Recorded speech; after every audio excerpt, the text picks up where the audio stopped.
Okay, so hello and welcome back. So far we've talked mainly about the hydration of the calcium silicate systems. In this module, we're going to talk about what happens with the aluminate systems. Many of you probably already know that if you just take tricalcium aluminate and you add water, then what you get is a very, very violent reaction. You get these large platy hydrates, and the result of that is that we have what's called very rapid stiffening or flash set. Now this shows some actual pictures of the reaction of C3A. You can see either by the transmission micrograph here or in the scanning electron microscope, you can see these platy hydrates. And these platy hydrates are normally described as C4AH10 or C2AH8. These are metastable AFM phases, and over time they will transform to the hydrogarnet phase. So that's what happens without sulfate, but that's not really what we're interested in for the purposes of cement. Because of course, in cement, we add gypsum, and the reason for adding this gypsum is to control this reaction of the aluminate phase. So here we see the pattern of reaction with sulfate.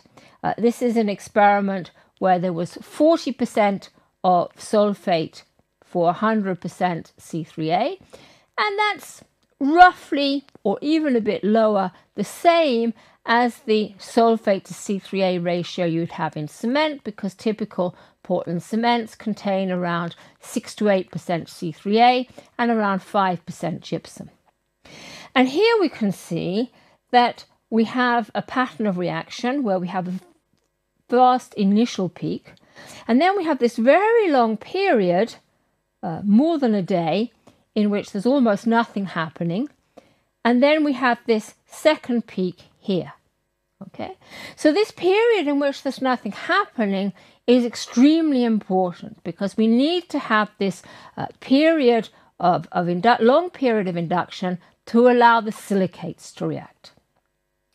Now, most textbooks say that the reason for this very long induction period is because we have the formation of ettringite. Now, we do have the formation of ettringite. We can see in this picture here these little rods. These are ettringite, but these are not forming a barrier.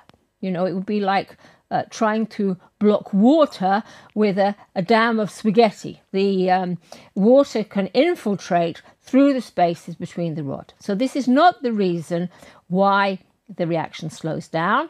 And in fact, other experiments have shown that the real reason is because we have sulfate ions absorbing directly on the surface of the C3A, which slow down the dissolution of the C3A. And then, in this case, after about 2 days, we get this second reaction, and during the second reaction, we get the formation of this phase, calcium monosulfoaluminate.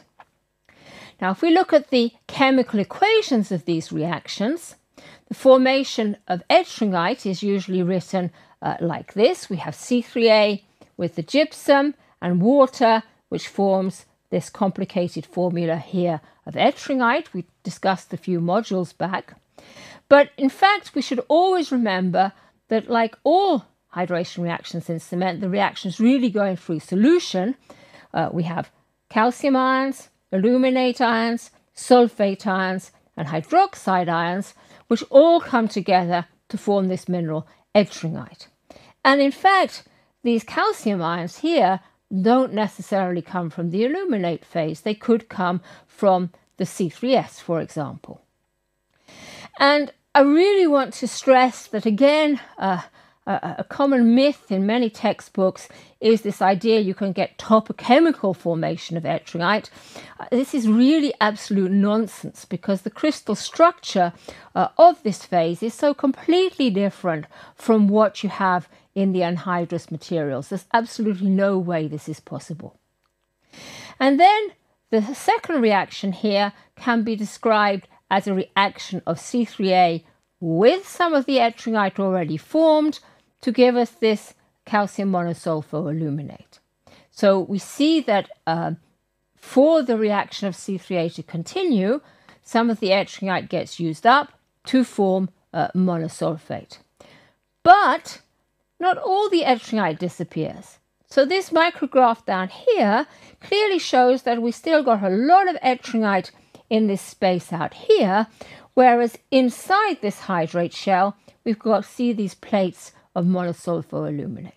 So it's not all the ettringite that disappears. As we talked about in the previous module, nowadays we have usually small additions of limestone in the cement, and these small additions of limestone mean that instead of forming monosulfate, which we see here in the cement without limestone, what we actually form is now hemi and monocarboaluminate. So generally hemi and monocarboaluminate are replacing monosulfate in most cements you'll see today. You won't really be able to see any difference in terms of the micrographs here because the morphology of hemi and monocarboaluminate is very similar to what we have with monosulfate. We described the differences between these AFM phases in the previous module on the aluminate hydrates. That's not the end of the story, because when you put the alite and the C3A together, you get quite a lot of complex interactions. So this blue curve here shows the heat evolution we get from a synthesized clinker, which composed of alite and C3A, but no ferrite, and the pure C3A and gypsum on its own. Now, what do we see in the mixture? We can actually identify 3 peaks which are related to the reaction of the aluminate phases. We can see this kind of shoulder peak, which we call A1. Then we can see this quite pronounced peak, A2. And finally, there's this rather small, indefined peak, which we call A3. Now, this A1 peak has often been said to be formation of monosulfate, but that's actually not correct, as we're going to see. So before we go into that in more detail, the important point to emphasize is the need to have enough gypsum in your mixture in order to make sure that the aluminate reactions, or the main aluminate reactions, are occurring after the silicate reactions.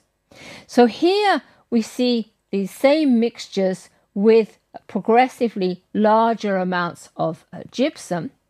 And as we add more and more gypsum, you see this very strong peak here shifts later and later in time. Now, if we have too low amounts of gypsum, then you see this big aluminate peak occurs before the silicate peak.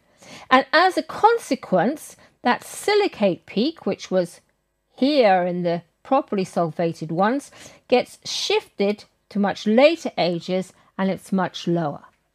So this violent reaction of the aluminate really inhibits the reaction of the silicate phases and will be very damaging in terms of strength development.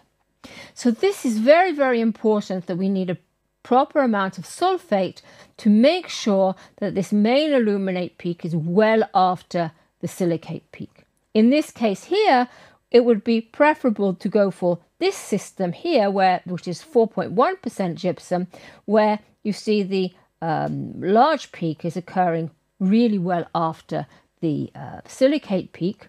If we went for this one here, we would have a risk that we could destabilize this sulfation if we had any admixtures in the system. And this is a very common problem, particularly in North America, where people are adding not only admixtures, but often supplementary cementitious materials like fly ash at the concrete stage. And when you have all these things coming together, you can quite easily destabilize the reactions and have this aluminate reaction occurring too early, with the consequence of really impeding the reaction of the silicates. So let's come back now to this peak A1. And here we see the calorimetry output. We can see this shoulder peak just here, this A1 peak, and then this A2 peak here. Now it's really quite complex what's happening. If we look at the solid gypsum, which is this green line here, we can see that the solid gypsum is more or less exhausted just at the point where we start to have the onset of this A1 shoulder peak.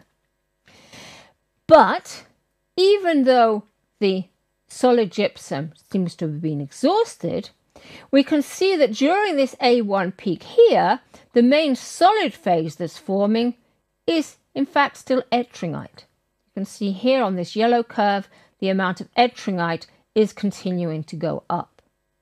And it's not really till somewhat later we can see significant formation of the monosulfate, more associated with this A2 peak. So how can this be? How can it be that even though the solid gypsum has been exhausted, we can still go on forming ettringite? Well, the reason is this, that sulfate can be absorbed on the calcium silicate hydrate. So during the acceleration part of the curve, the silicate is reacting, it's forming CSH, and as it's forming CSH, because the sulfate in solution is quite high, quite a lot of it gets absorbed on the CSH. Here you can see measurements taken in the SEM of the ratios between sulfate and calcium in the CSH. So we can see here the sulfate on the CSH is quite high, and then as we come through this A1 peak, you can see it's really dropping. So this is the extra source of sulfate that we needed to keep forming ettringite, as was seen in the previous slide here. Let's come back to this peak here.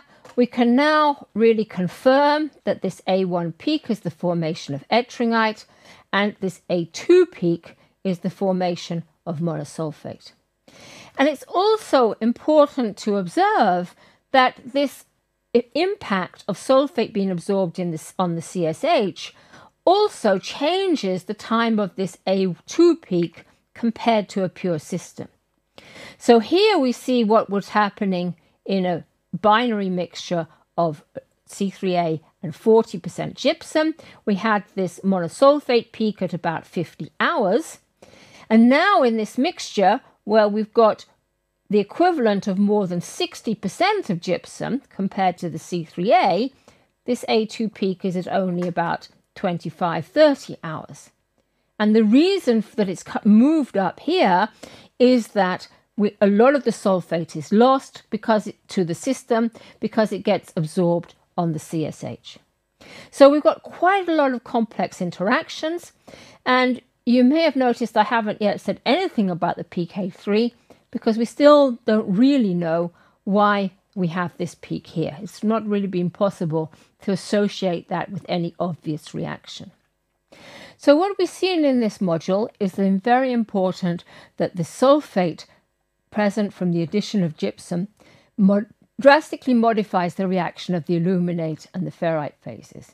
We get a small initial reaction during which sulfate ions are absorbed on the surface of the aluminate, and then an induction period. And what's important is that this induction period must be long enough to allow the silicate to react. If it's not long enough, you'll inhibit the silicate reaction and get very big problems of strength development.